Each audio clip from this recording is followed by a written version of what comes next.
with the charcuterie. So we're doing charcuterie today with my SteakAger Pro 40 dual mode unit, which by now you must know that I love. You can find out about them at www.thesteakager.com and find out all about it. You can look at my stuff, eatingwithcheferic.com, and on this group you can kind of search for charcuterie things that I have done so far. And today I'm super excited. We are doing one of my favorite. I grew up eating it. My dad loved it. Genoa Salami. So Genoa Salami is a big gauge charcuterie. My first time going bigger than your typical sausage link.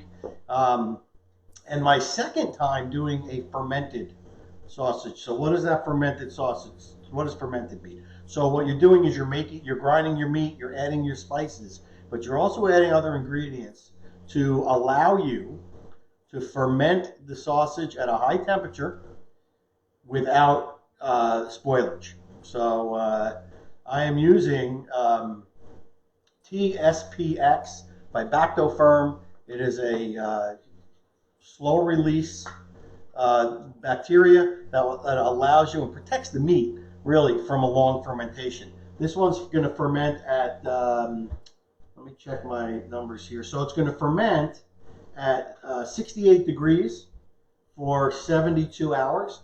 So, you know, it's in our house usually around 70 degrees except for at night. But, so you could probably do it in your house. The thing is you need humidity too. So that's what makes the Pro 40 dual mode so awesome, because I'm going to put it in there. It's got the humidification device if you have the dual mode, and I'll be able to have the humidity at the level. It's got to be really high, 85 to 90%, and it's got to be a high temperature around 68 degrees. So that'll ferment for 72 hours, and at that point I'll take it out. I will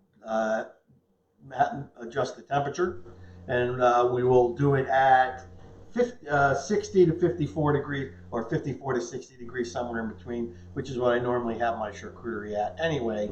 So I'm really super excited. So we're going to grind some meat. We're going to do it again.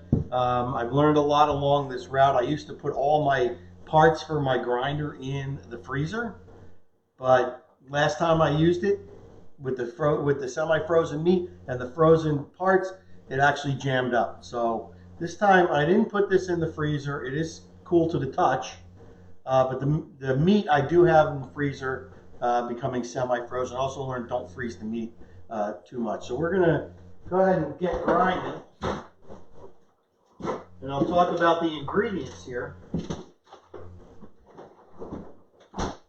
All right, so here's what I've got. One point, so since we're live, yes, if you have questions, just type them in. I'll read them to Eric. And yeah, type in your questions. Lynn is monitoring all 5 pages. I think we're on SteakAger family group. We're on 2 of their corporate pages. We're on my Facebook page, my Facebook group, and my Paprika app recipe sharing network group also. So we're all over the internet today. All right. So what we have here is about 800 grams, a little less than a kilo, of pork shoulder. So I got a nice Berkshire pork shoulder from my buddies at Fossil Farms in Boonton, New Jersey. It's beautiful, fatty, luscious, and I am also putting in some beef chuck. So I went out and I bought a nice beef chuck roast. And I mean, the marbling in this thing is incredible. I mean, look at the zebra stripes on that. Awesome. So this is a sausage that is beef and it is pork. And we are adding some fat back. This is called fat back. It is the soft fat on the pork, not to be confused with salt pork. It is not salty. It is simply the soft fat. And this happens to be from a Berkshire pig that I got from my buddy Nick. He's my butcher. He's my guy, and he's offering a great service to the people. You order online, or you call it in, and then he does that contactless pickup. So the pork and the pork fat get ground and a 10 millimeter grinder plate, and that's what I have in here. And then our beef gets ground that is smaller. So I think I've got the, let's see, 4.5 millimeter. All right, could go smaller than that, but I just don't have a smaller grinding plate. But I've got the 4.5, and we're gonna wing it. So let me get my spices. And I see Deanno Johnston out there. He said hi, and I What's also up, Deanna? your daughter's out there. Hi, Soph. Yeah. Sophie in Seattle. All right, so here I've got my spices. Okay, so with charcuterie, you must be very precise. So I actually bought a nice scale. It's got 2 platforms, one for bigger stuff, one for smaller stuff, but it will weigh in the 1/10 of a gram, and that's really important because when you're putting stuff in like the Bactofirm and the curing salt, you really want to be precise with that. So I just put this container from my prep deck on there, put in the salt, tear, weight again, so it goes back to 0, and I keep adding. Every time I add the next ingredient, tear it back to 0, and this is what I got. So this is our salt, it's our white pepper, it's our Bactofirm, it's our cure number 2. What else is in here? Some sugar. So yeah, I'm excited. So we're going to get to that once we grind. So let's get to grinding. Doing our pork and beef first. Oops, sorry for the banging around here. And David Nugent said hi, said his dad. Hello, David. All right, I am so excited for doing this. All right. Now, of course, I have cut my meat into strips because that will help self-feed it into. Yes, Lynn. Richard Black, why different sizes of the... Well, basically, that's what the recipe I'm following calls for, and it's all about the texture, the final texture of the final product. I said you can give that example of the one you made that you used the higher grind. Yep. Tasted funny. Well, yeah, for some reason, I think that had to do with the spices that I used. All right. Love my lamb, number 8 grinder. It is outstanding. All right, so we've got our pork done. And now all this fat is going in.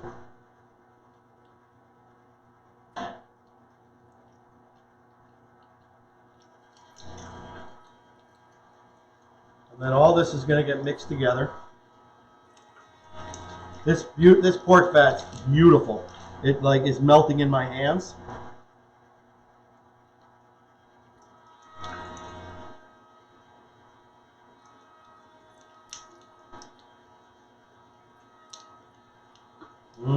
Look at that. What could be bad about that? That pork fat is so white that it's got that glow look. Love it. All right, so now what I'm going to do is I'm going to turn this around so we can get our beef done. I'm going to change the grinder plate to the smaller plate.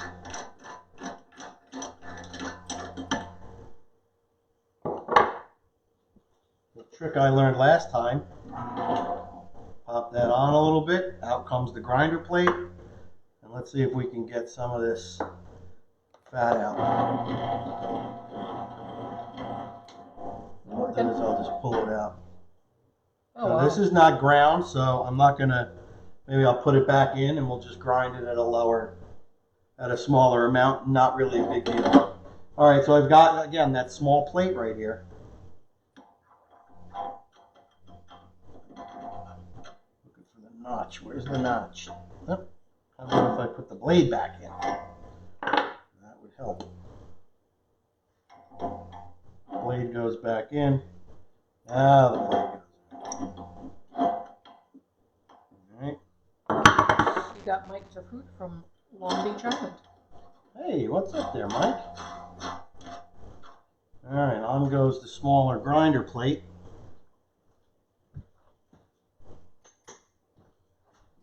Wash my hands. You know, butter fingers, pork fat fingers are even worse. All right, let's go with the beef. Okay, so you got Perry Creamy, says hello people. Hello, Perry. And I don't know what this is, but it's from Sophie. She goes, so satisfying to watch. You should do an ASMR video of close-up grinding. Please explain. Yeah. And David Nugent said, thank you for the shout out. Eric turned me on to dry aging, and here I am, maybe 30-day age later. Let's see. I'm a fanatic. Keep up the good work, and I'm sure to speak on behalf of many. Thank you for the motivation and inspiration. My pleasure, my brother. My pleasure. You know, it's a beautiful thing, inspiring people. All right. That's our grinding. I love how quiet this one is. Me too. Because that last grinder you had. Oh, what a mess. Yeah, you're not even spiking on your That is a beautiful sound. thing. See if I can get some of this out of here. And Joe Farragon's recommending that you get the foot pedal for the grinder. Yeah, you're the second person that has recommended the foot pedal. The thing, for me is, I'm grinding in like these quantities, so I'm not making 100 pounds of sausage at a time. So I hear you. It's a nice to have, not a have to have, if you know what I mean. All right. So this again is not ground up, so that's not going in. Can you talk about what you're making again? Yeah. So I'm making a classic Genoa Salami. My second recipe that is a fermented salami or fermented charcuterie, and yeah, I'm real excited about it. And then you're putting it into the SteakAger dual mode. Yes, going in my SteakAger Pro 40 dual mode. All this is going in here. Get a good watch. Okay, the next key element, of course, is mixing the meat with the spices. So I'm just going to kind of blend this in together.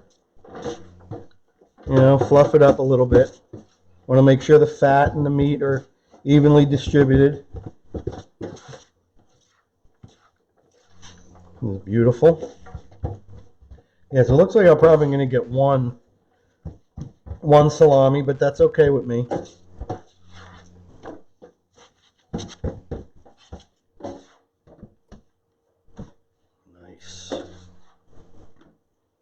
Okay. And so, of course, I'm relatively new to the whole charcuterie thing. So I am always looking to learn, and I read stuff about what to do and different techniques and stuff like that. And so I'm going to try putting this into my stand mixer with the paddle, and I'm going to try to do that for the emulsification, unless somebody convinces me not to. All right, so we've got our meat. Looks very, very well blended with the fat. So a couple more twists. That, I love it. All right. Okay, now I'm going to put in my seasonings. So this is definitely, the easy part. The hard part for me is the waiting. And so far, this hasn't taken you very long. Yeah. Because then it's the waiting the months and months and months for it to lose that 35 to 40% of its weight. It'll take me longer to lose that much weight.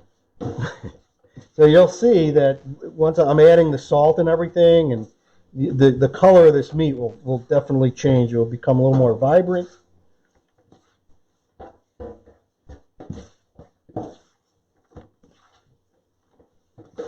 And one thing I might do on the fly, because I love salami that's got like peppercorns in it, so when you slice it, you get those little bits of peppercorn in there. I might go ahead and do that.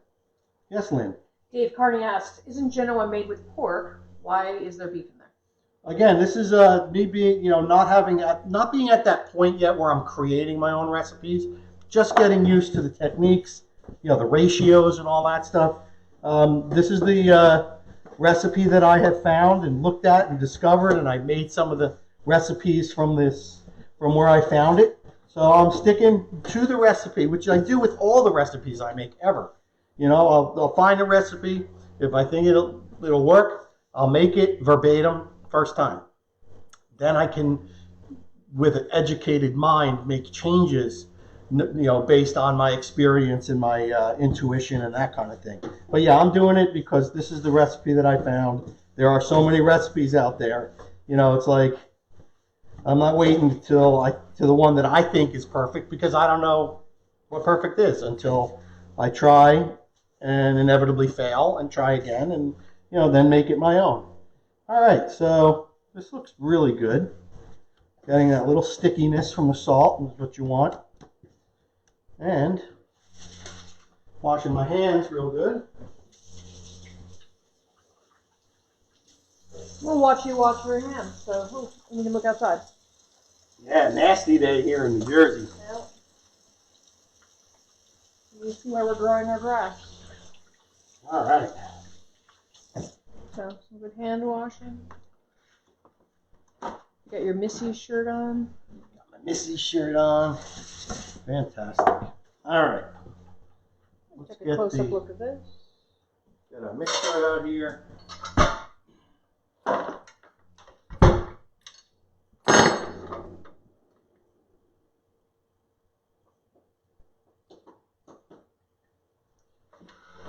That way. All right. Now I do have my bowl in the refrigerator. Keep it nice because we don't really want to smear the fat. It's a technical charcuterie term, smear. Put the meat in here first. Did I say Kevin likes your grinder? Nice. It's a great grinder compared to the toy I used to have. That broke after, it 3 times? Yeah, after 3 times. Thought I was being smart getting the $40 deal. Not really. Using the paddle attachment. Let's see if I can do this without getting any sausage meat on the ceiling. Alright, so in this goes. Again, up until now, I have done this all by hand, the emulsification part. But I always wanted to learn, so we're going to try and see what happens. Alright. Let's turn it on very low at the beginning. Kevin said there's a tornado watch over in central PA. Wow.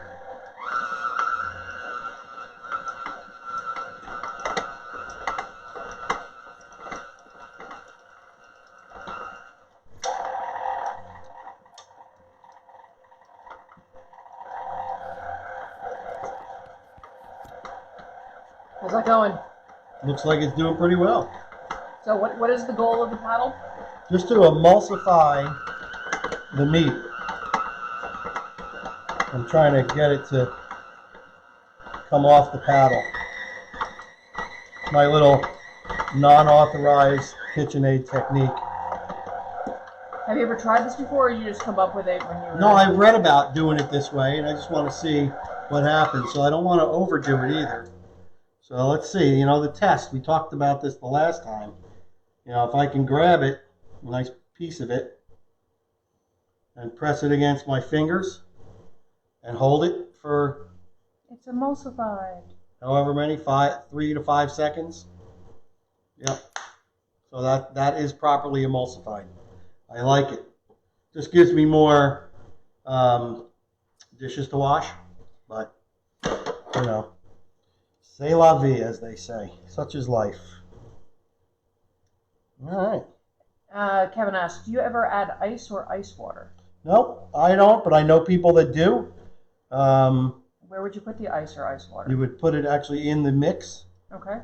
You know, you would put it in the mix. You know, put ice chips in there. I don't have my refrigerator. My freezer makes ice cubes, but it doesn't make when you do crushed ice, they're not uniform. So I just, you know, I'm not comfortable doing it. But yeah, it's definitely, a lot of people do put ice in there. But every time I've made charcuterie,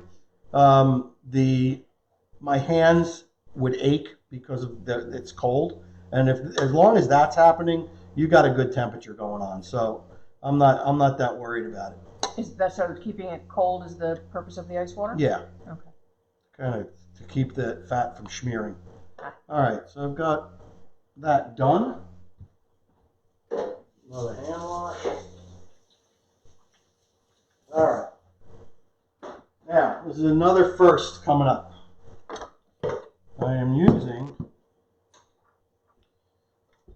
first time, so far I've been using natural casings, hog casings, but for this, I have got these protein-lined clear casings, non-edible.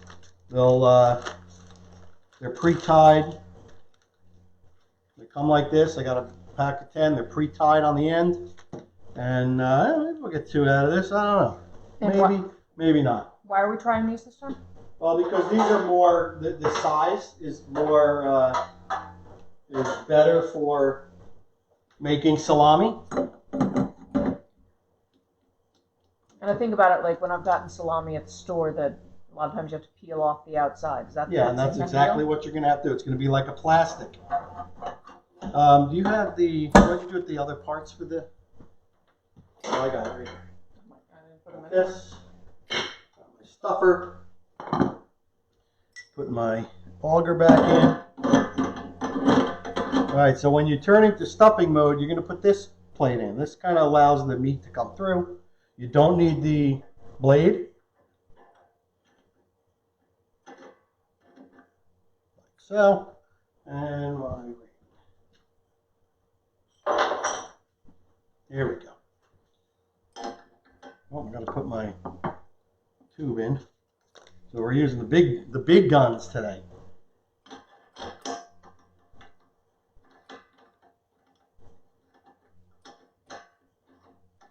Come on. Don't want to cross thread. All right. Got it.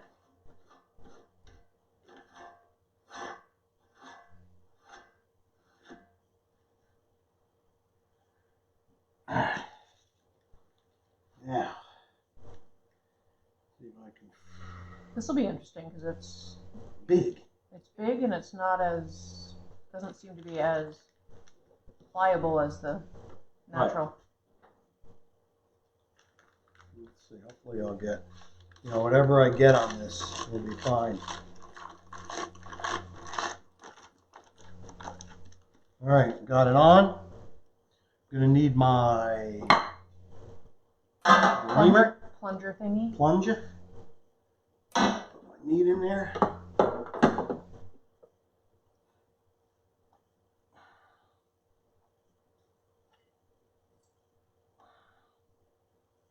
Okay. I think Sophie's referring to the casing as being crunchy. Yeah. Right now, the casing is very crunchy right now. But let's not eat it. There we go. Got a little tray.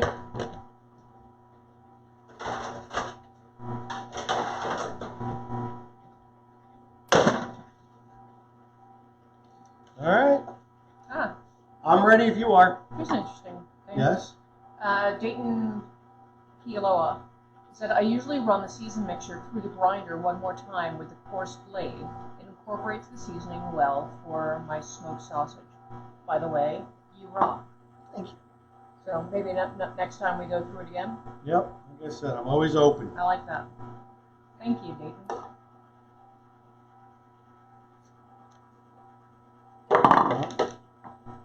I sense some activity over here.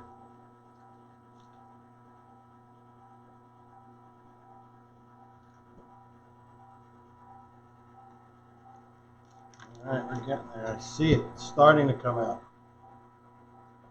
It's kind of cool. It's already pre-tied. Yeah. Save me time.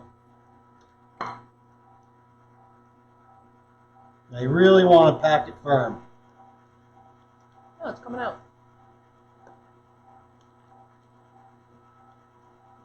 How's the texture of that as it's coming out compared to the natural? crunchy.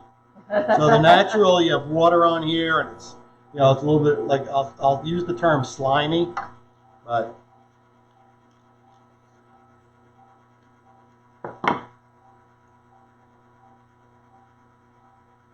Sorry, what's slimy on there? no, when you use natural casing. Ah, that makes sense.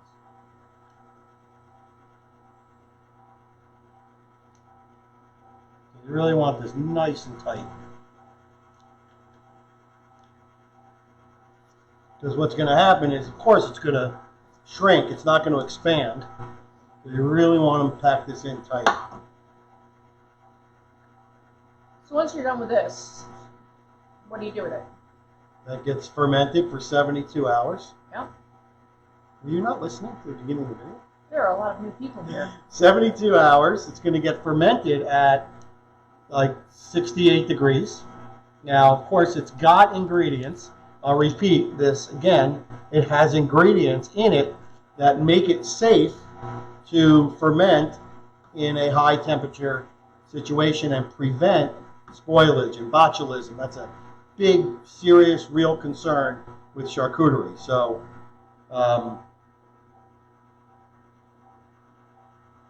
that will prevent any of the bad stuff happening.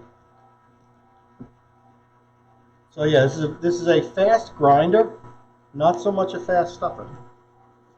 Kevin asks, is that a collagen or cellulose casing? I believe that this is a collagen. It says protein-lined clear casings pre-tied.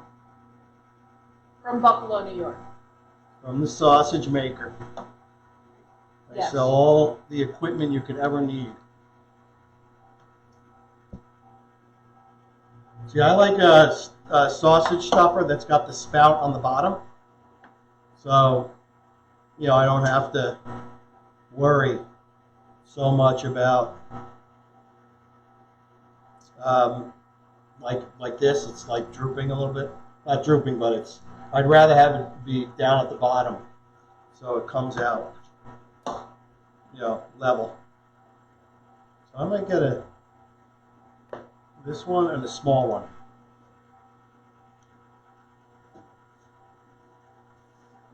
Oh, look at Lynn. Look at Lynn go. It is now level. She's smart. Smarter than the average man. Okay, I'm almost at the end of this one, so I'm going to do maybe one more push. Make sure it's tight.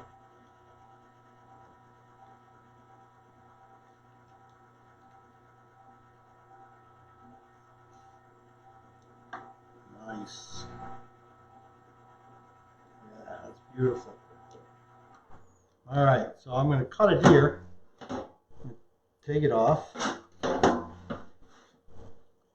Leaving myself, of course, room to tie. This looks awesome. Would you like this back down at eye level? Make sure it's tight. I want to clear this part. There we go. Nice. Now, I'm going to get my twine.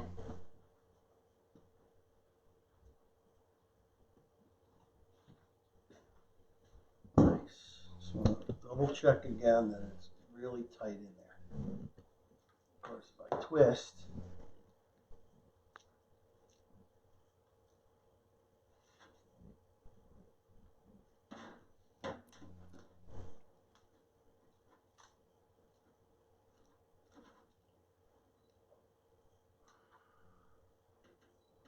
that is beautiful, guys.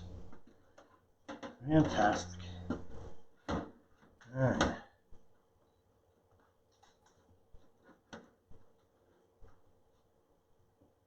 Love it.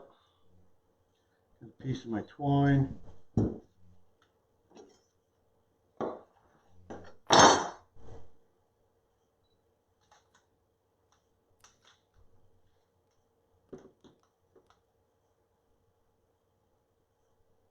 Okay. Make sure I got Twisted tight. And Lynn, would you do me a favor? Just hold that. This? Piece. Yep. Ready? Hold. All right. Thank you. The magic hand. The magic hand.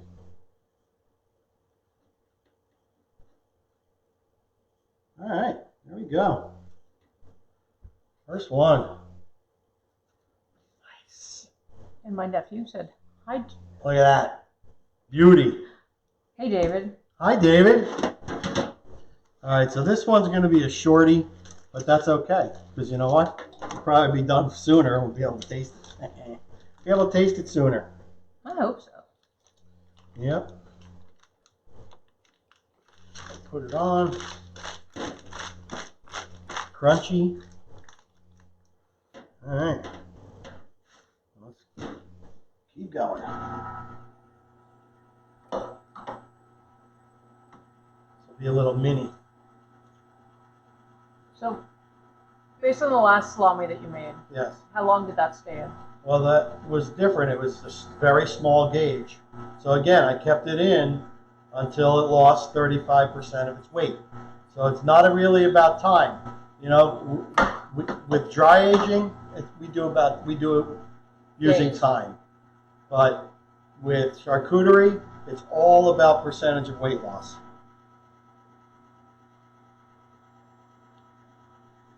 So I don't know how long it's going to take. I just got to, keep taking it out and weighing it, and,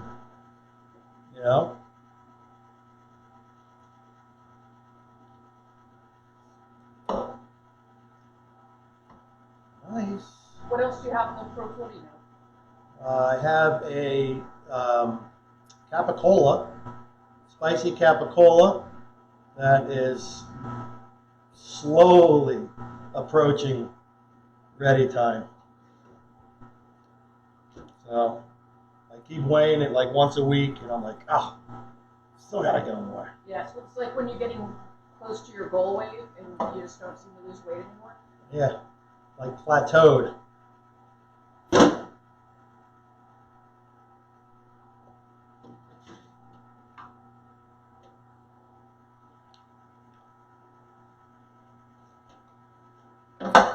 Nice. All right. Sophie said, ship me some. In about 5 months, maybe. All right.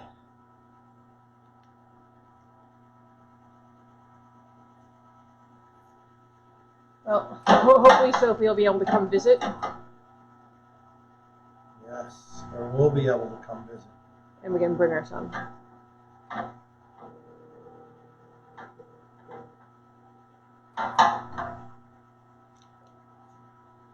All right. I just got buzzed in by my friend Marita Lynn. She is a Peruvian chef with an award-winning ceviche. She is going live right now, so we're going to end very soon. So jump over and give my friend Marita Lynn some love. She is at Kitchen Intuition. That is her site, and she is live actually right now. So I will forgive you if you go over there right now, because I'm just going to tie this up and I'm going to put it in the fermenting process. So I'm going to close. Be well, eat well, be kind, be nice, and love each other, because it's all we've got. And we'll see you on the next Grateful Chef / SteakAger video.